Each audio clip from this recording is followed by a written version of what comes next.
Warning, may cause extreme student engagement.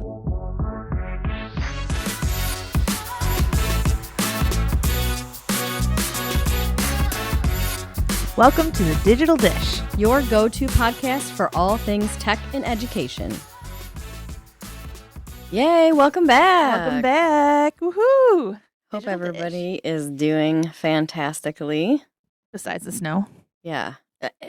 It's April 8th. I know. Come on, Mother Nature, get it together. We're done. Spring break's next week. I'm done. Well, yes, I will be here. Well, for the rest of us. Yeah. I live in a normal world where you work normal days. Hey now. I'm just kidding. All right. So I'm Allie, the disappointer of pets, or your ed tech coach. I have reactions for that coming Okay. up very soon. I'm Katie, the new mother. I'm a new mother Oh. of a sourdough starter. Ooh, I got some and questions. the director of ed tech at West Hill. All right. So I have to ask. Sourdough starter? Yeah, so I guess I'm on the bandwagon, but for reasons that are different than seeing it on Facebook. Oh, do tell. It's part of my homesteading journey. Gotcha. Okay. My off-grid All right. journey. I went down this rabbit hole one day thinking like, okay, self-sustainability. How can you live without relying on other people or on going to a grocery store? How can you do that? Okay. Going back to like back in the day before there was grocery stores. And I got to thinking like, well, bread is life. So you need bread and water, basically. So how can I make bread and not have to go to the store to get flour or yeast? And then I went down the rabbit hole of, well, how do you make yeast? Where does yeast come from? Can you make bread without yeast? And then I stumbled into the sourdough. It's called matzah. No, Bread without yeast? this bread is without man-made yeast. Okay. Well, fair enough. Yeah. Okay. So it you makes its stumbled upon own. that. Nice. Yeah. And then I started thinking, well, I like making bread. So I started thinking to myself, well, this sounds really delicious. Let's try it. So I started my starter. I bought a book, Basic Starter Dough for Beginners or whatever. I started it on March 23rd. No, 22nd? So it's been a couple weeks now. 23rd, 22nd. Yeah. Yeah. And it was struggling. But I did find that I Googled, or did I ask Gemini? I can't remember. I put it in the internets that my sourdough starter has bubbles, but it's not doubling. And the internet told me that my house is too cold, which people have said that. My sister hates coming over because it's so cold there. And I tell her to put a blanket on. Fair enough. Yeah. It's, So we keep it like below 68 most of the time. okay. So I turned the little fan light on above the stove, the light, and put the sourdough starter on top of a upside down pot. So it was a little closer to the light, and it tripled in size. And then I decided to name it. What'd you name it? So I named it Yeasty Boy. That's perfect. However, I may be changing the name because yesterday you had to feed it every day, Right. flour and water every day to keep the yeast like fermenting or whatever. And yesterday I was like, feed me, Seymour. So I may be changing it to Maurice. I don't know. That's awesome. Yeah. But sourdough from the sourdough starter is fantastic. Yeah, I've not made one yet. I think this weekend I might attempt.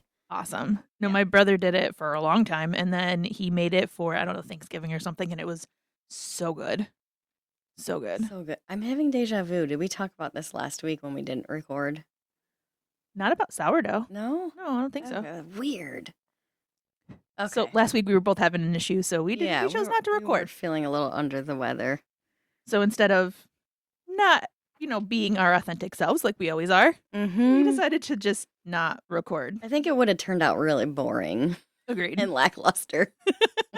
There wouldn't have probably been any giggling. That's true. That's very Yeah. true. Neither of us were into it. So I have to ask, what did you do to Miss Padfoot? I'm Uh, very disappointed in you right now. You don't even know what I did. I know. So, Padfoot, my husky lab pit mix, who loves unconditionally, as all dogs do, and Chandler, my throne cat. He's an old man. He's a grumpy old man. That's fine. Well, so I've been working a lot recently, a lot more than what I usually do because I did like a craft show this past weekend and did all sorts of stuff. So I've been working a lot. And so I did the craft show on Saturday, and then I worked a couple hours Sunday, and then I worked both jobs yesterday. Oh my gosh. Yeah, so it was a pretty busy weekend. Well, so Padfoot comes to me in the middle of the night when she has to go out and stuff like that. Well, we came back in, and she was like right here for the rest of the night, and then so I woke up with Chandler on my chest, and then Padfoot like passed out over my legs. Oh my And gosh. I was like, oh no, oh no. So got ready, did my normal stuff, and then she looked at me this morning as I was grabbing my keys to go, like, because I put her in her crate, and she looked at me like, no, please, Mama, don't go. And I was like, oh. I hate that feeling. And even Chandler, the grumpy old man cat, like, hasn't left my side in like 2 days Aw. when I'm home. So I'm the disappointer of pets. Yeah. I Yeah.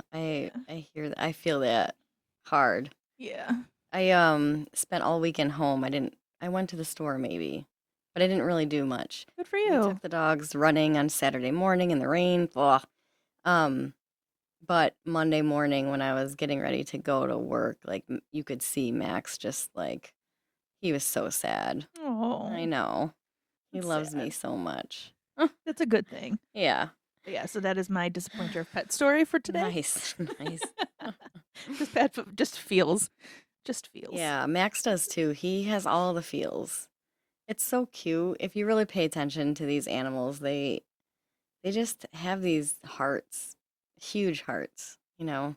Absolutely. She got so excited when I came home last night at Oh. 9:30. Oh, And like, yeah, it was a long day. But then like it just, yeah, she was feeling the feels. that stinks. Mm-hmm. So maybe today it'll be a little better. I Yeah. only have karate tonight, so it should be a little better. Yeah. That'll be good. Absolutely. All right. So what are we talking about today? So on our list today is Canva, Oh yeah, we're talking about Canva. which is super exciting. I know everybody loves Canva. Everybody loves Canva. What's your favorite part? I think so most of our teachers know about Canva and maybe even have used it or the kids have used it, the students. But I wanted to like mention a couple of things that they may not know, Okay. which I think are cool. So you can make more interactive Canvas.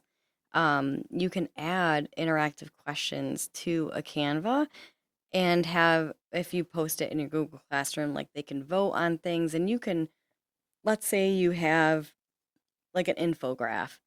You could put like a voting question at the top of the infograph or an exit ticket at the bottom of the infograph,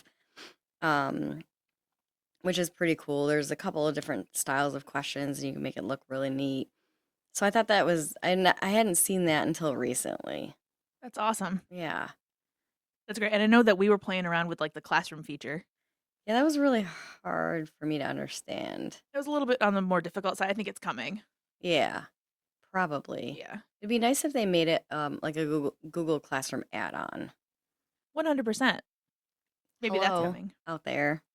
Pay us for more ideas. More ideas. Ed Tech ASMR. More ideas. Just putting all these ideas out in the world. We can Yeah. do that. Yeah, put it in the ether. There we go. Well, speaking of ether, though, Manifest it. Yeah, go ahead. so I just kind of want to chat about the Dreamlab portion of it. Oh, what is that? So that is where just like it's an AI feature, excuse me. And so with that, you would just describe what you would like it to create, and it creates images based on whatever that you may or may not want. So for example, I was designing, I don't know, some kind of sticker, and I wanted it to be some kind of fairy tale out of a book, and the images were actually rather funny. And then so I went back and I was like, oh, I think I can do a little better. So for those who have been listening, I've been super on the Iron Flame Fourth Wing series. Mhm. I just started the third book, by the way. Oh yeah. Yeah. I'm only a chapter in though. So All not right. too far, in all my spare time. I'm going to have to pick it back up again. Yes, let's read together. Okay. So we were doing that, or I was doing that. And so I created Sigale, Tarn, and Darna in a picture for Oh. Dreamlab. It was so cool. How do you get to it? So on our school account, on the left-hand side, the panel all the way down right under classwork, it says Dreamlab. Oh yeah. I don't think I've ever noticed that before. It's a pretty cool feature. And then like last week, so we decided to put out a mental health, digital mental health image. So I asked it for that and it didn't go so well. So, but it happens, we're using things and we're trying it and we're, trying to find all the inaccuracies, and there were a lot. But it was some really cool images that it was able to create that we can That's use, we can cool. download, we can do lots of really cool stuff. Add them to your Canva. Absolutely. Help kids visualize things. Yeah. Or even be able to come out. I'm really close to my mic. Yeah. Help. You keep cutting out. Oop. I'm watching. You hit the red. Oops. Sorry, guys. I'm just a louder person, I guess. Maybe. Which I am. That's okay. But even to be able to help our students describe what they're feeling in their head, or how like the images in their head, and have it really come to life on the computer. I think Yes. that's a really powerful tool. Yeah, it reminds me of Adobe Firefly Yes. when I'm looking at it. If back when AI first became like the AI image creators first came out, and Adobe Firefly is something that we have access to under our Adobe licensing. So if you have used Firefly before, looks very similar to that. I agree. That's cool. So that's what I wanted to talk about today. Nice. Absolutely. One other thing that I forgot to mention that I learned this week is so I created an infograph. I'm on a subcommittee. I'm always on a subcommittee, but I'm on a subcommittee, and we surveyed the students at the middle school and high school on like the opportunities they have for after school activities. Cool. And I took that information from, this is actually really something very good to describe because, we're talking about AI a little bit, and it's how it's being worked into our everyday lives. And so I took the survey data that came into the spreadsheet from the Google form, Mhm. and I put it into Gemini, and I told it to find me trends. And then I started having it tabulate different areas that like fit together. Like Ooh. because a lot of the questions were text responses, and it's really hard to go through and kind of figure out how you're going to generate some kind of visual presentation of what this all means. So I had Gemini really help me with that. Let me show, and I wish I could show you out there. The Stay one tuned to our downside, social media. yeah, one downside of podcasting without a vodcast. But here's my Canva. Ooh, I like that. I like all the colors on it. Yeah, yeah, and it showcases like, okay, only 8 students said that transportation is an issue out of 800. So that's pretty That's pretty good. good. Yeah, we thought maybe it was going to be a bigger issue than it really was. But a lot of students say, instead of doing like after school activities that are school sponsored, they work, they take care of siblings. So we're able to gather all that data, use AI to kind of like synthesize the data, and then I used Canva to create an infograph. But when you go to like the templates, you create a design and you choose infograph. One of the things that I struggled with, okay, so this infograph template looks great, but how do I make it project my data? And I found that if you go to elements and you type in graph, or chart even, maybe chart's a better word, chart, you will see that there's different kinds of charts that you can add: bar graphs and pie charts, histograms, I'm looking at all different kinds of things. And what you do, like if I clicked on one to add it, then I now have the ability to change the data Ooh, look at in that. a table. And I can have it change the colors of the visual representation of the data, the labels. It's kind of like when you use a spreadsheet with data and you insert a chart. It has a very similar feel to that. So you're taking the information that you have and you put it into this chart, and it changes, the pie chart based on the data you give it. Yeah, it really does look like when you do it from sheets. Yeah, yeah. So I had an idea, I've heard of science teachers and math teachers, like the statistics teacher, using infographics to represent data that the students collected. This would be an awesome way to make it look really nice. It'd be a great option for our students too. Yeah. And it helps really to, like I said, synthesize the information into like one big picture to tell a story. Data tells a story. Did you know that, Allie? I don't know. I might have heard it in passing once or twice. Silly rhetorical question. Yeah, I love data. So I thought that was an awesome little tidbit. It really is. Yeah. I learned something new almost every day. Well, that's the fun part about our job, Yeah. as well as working with teachers, of course. Yeah. But being able to learn or have the time to learn to Mhm. pass along information. Mhm. That's what we're doing here. Absolutely, 100%. Yeah. So I do have to say that I am very impressed with the perseverance of the middle school teachers today. Oh, good Lord. What? Today was awful I wasn't there. You weren't there.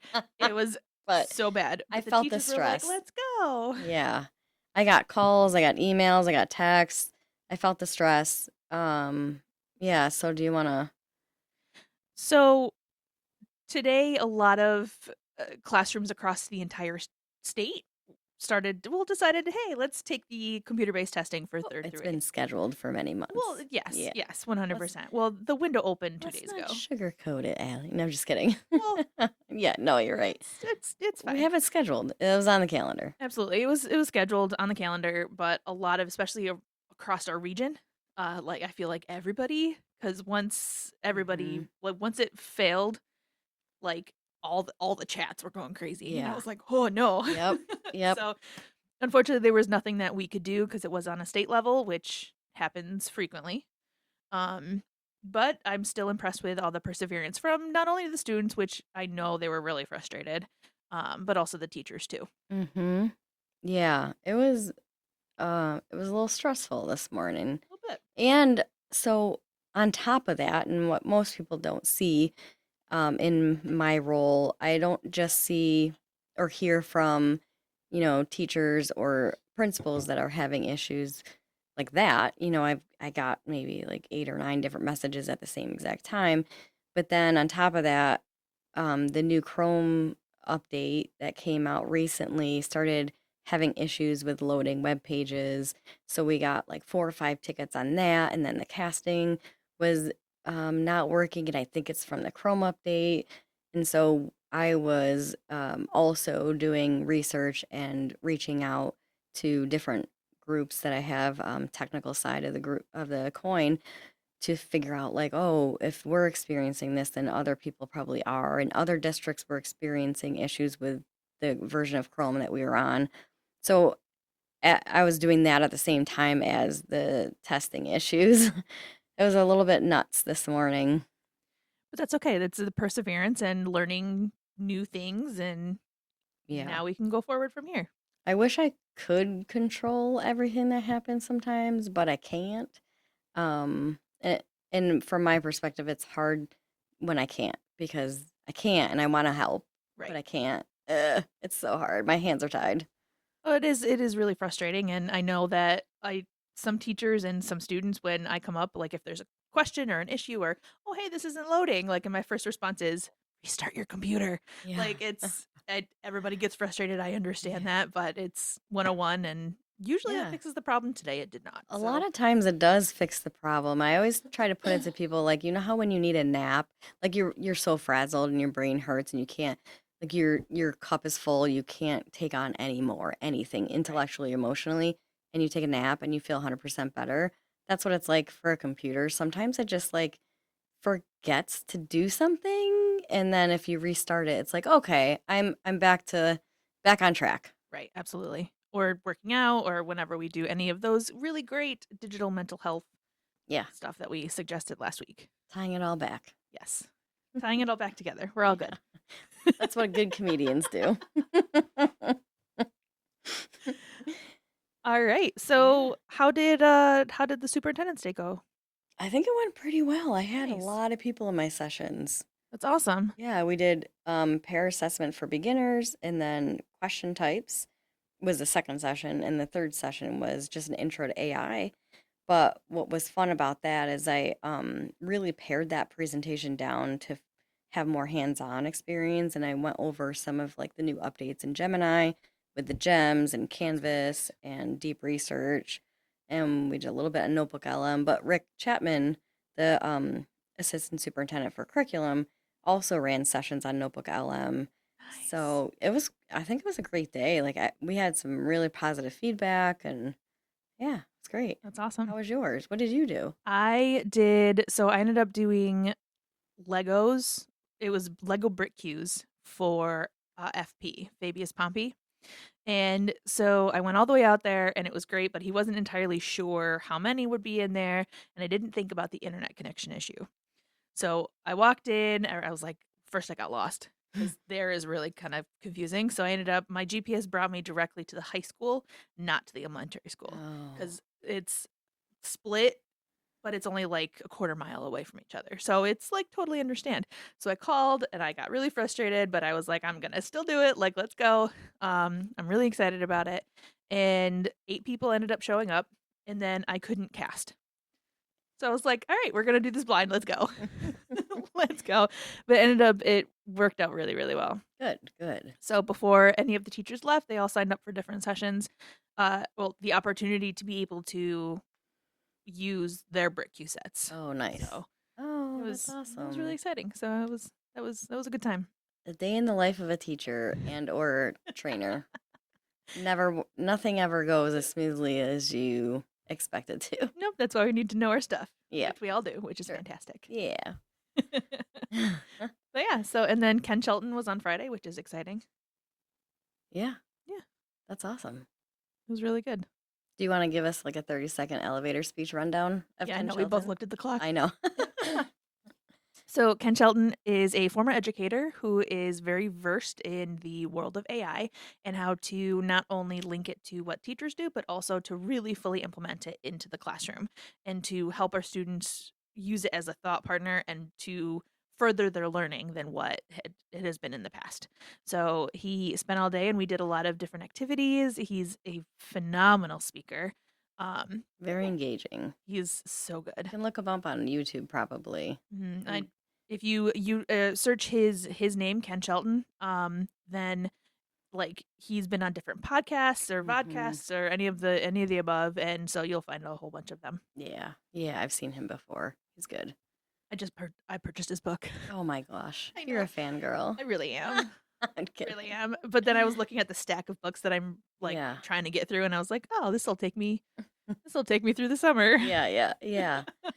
I know we're like probably way over time, but I did want to mention one more thing. Go. I had a really good conversation the other day with a teacher here. The teacher is on their way to retirement very soon. Ooh. But we had like a really deep conversation about standards-based grading. Nice. And using rubrics under standards-based grading. We're not standards-based grading yet. I think maybe it'll come, hopefully. I hope. I'm very passionate about it. But we had this whole it was almost like an existential crisis. Like, what do I do with this rubric grade and how do I convert that to a grade I put in my grade book, and what does it even mean? And how, I don't know if you've ever graded the ELA exam, the state test, you grade holistically.